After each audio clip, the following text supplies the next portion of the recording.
is Professor John Volmink, is the president of Ubuntu Global Network and the co-chair of Ubuntu United Nations. So the stage is yours, Professor.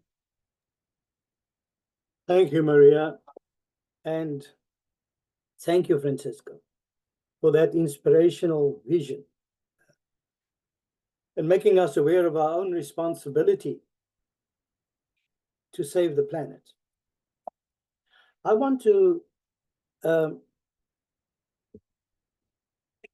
remind you that Maria has said that today we have reached the 4th milestone on our journey into leadership through the lens of the Ubuntu United Nations.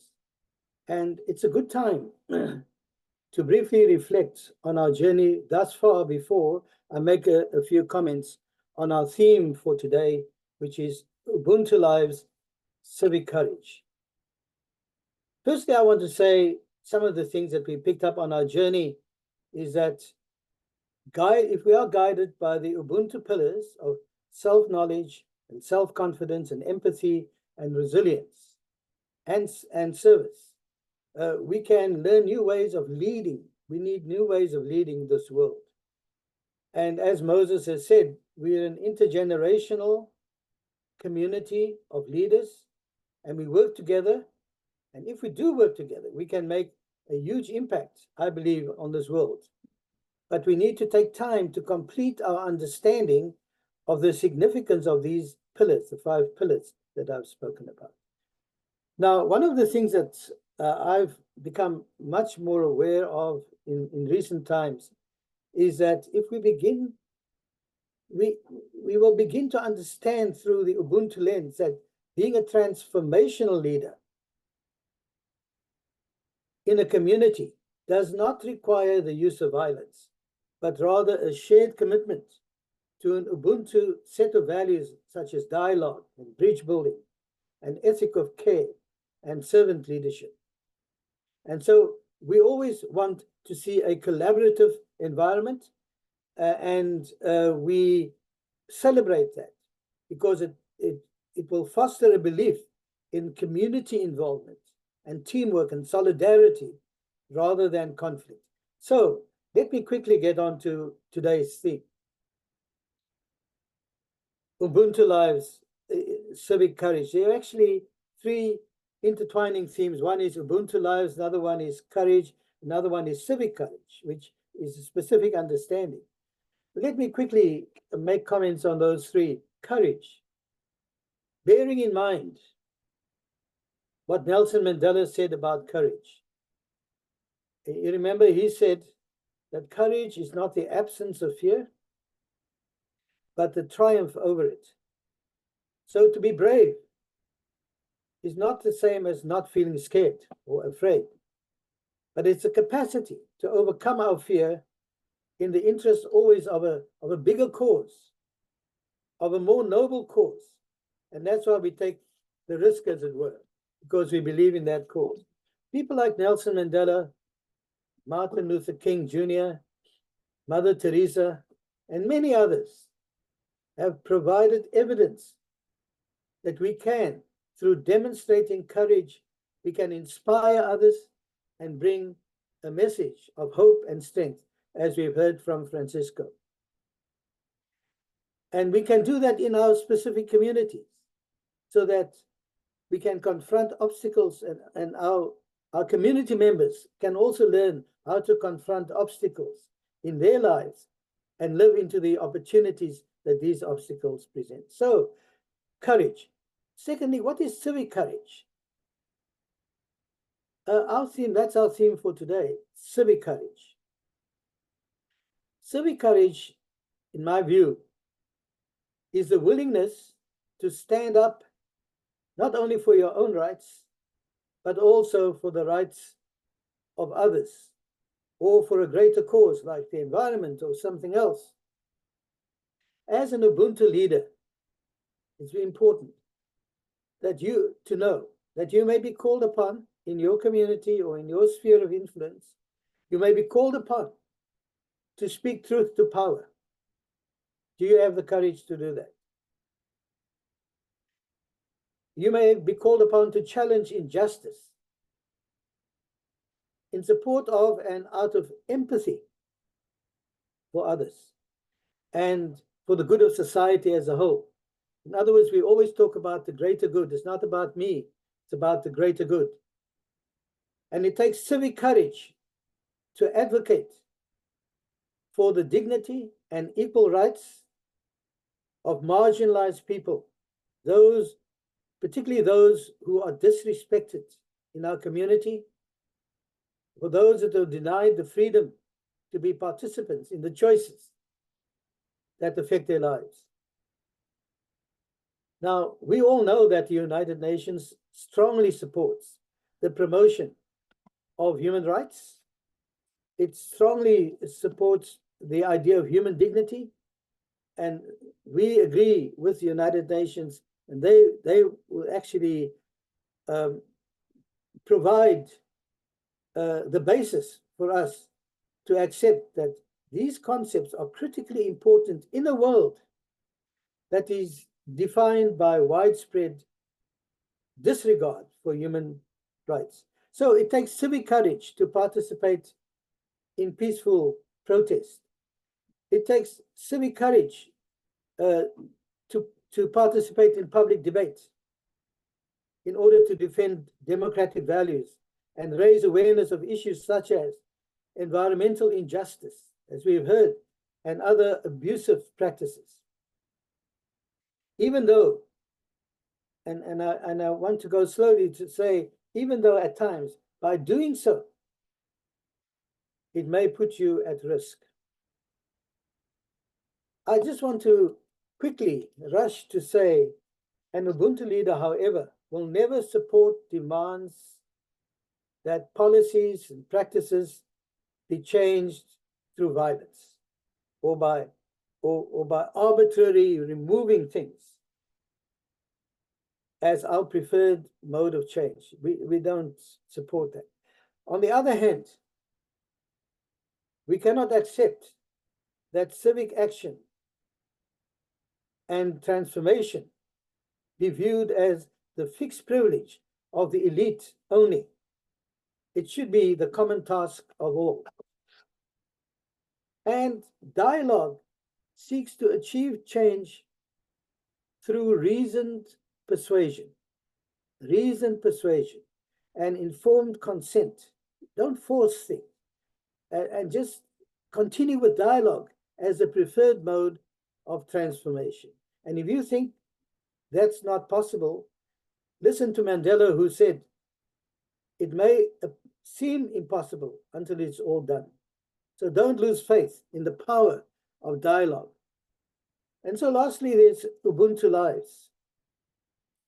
I just want to say personally, and we don't actually, I resisted until now, and I will continue to do so, the need to speak about my own obstacles that I had gone through, particularly as a younger person. But there was a time in my life that I was filled with political rage and a deep desire for vengeance. And that's a very dangerous thing. I had an unhappy feeling about that. I didn't want to feel that way because I realized that vengeance knows no end.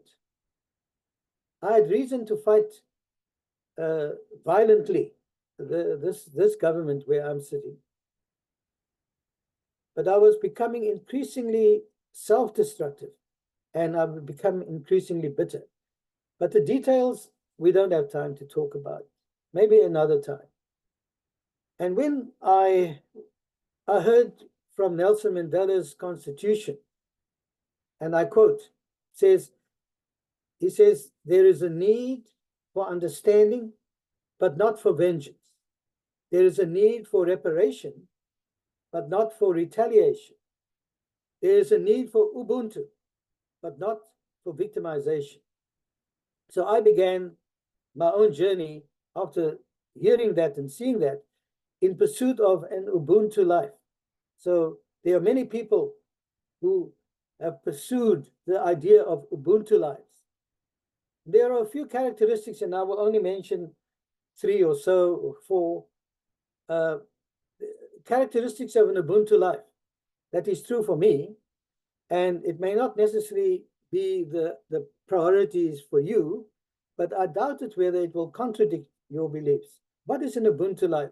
For me, an Ubuntu life is one that is underpinned by a spirit of generosity and a spirit and a drive for agency. You must have agency, and that must be rooted, however, in a deep respect for others. If you do all these things without respect, you will not be the change you would like to see.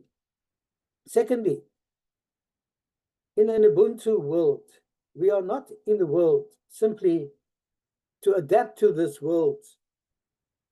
Francisco was a very good example. It's not going to accept the world, but we need to act on that world and to change it for the better, for the better.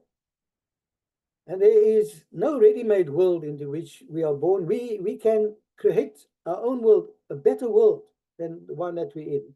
Thirdly, an Ubuntu life is based in part on a worldview that sees the earth and all life upon it, including all human life, as essentially sacred. And this reverence for life, whether it is human life or other forms of life, the reverence for life will help us to become kinder and gentler, and it will help us to seek to understand the natural world with a sense of awe and reverence, not to dominate or control it or destroy it. And then through another aspect of Ubuntu life is that through the Ubuntu lens, we will come to see that success and achievement and value are not measured only by quantifiable standards, such as access to higher education and degrees and accumulation of wealth and accumulation of possessions. But it is also important that we celebrate values of life such as love, such as compassion, such as empathy and personal wholeness. And you can't measure these with any statistic, but it must be celebrated and honored nonetheless. And lastly, success. This idea of success is what, when you talk about life, you normally think about what does it mean to live a successful life. And through the Ubuntu lens,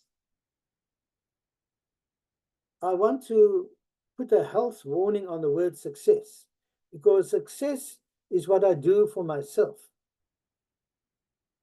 John Maxwell, a leadership expert, says, that is true. Success is what I do for myself, but significance in an Ubuntu life is what I do for others as well as myself.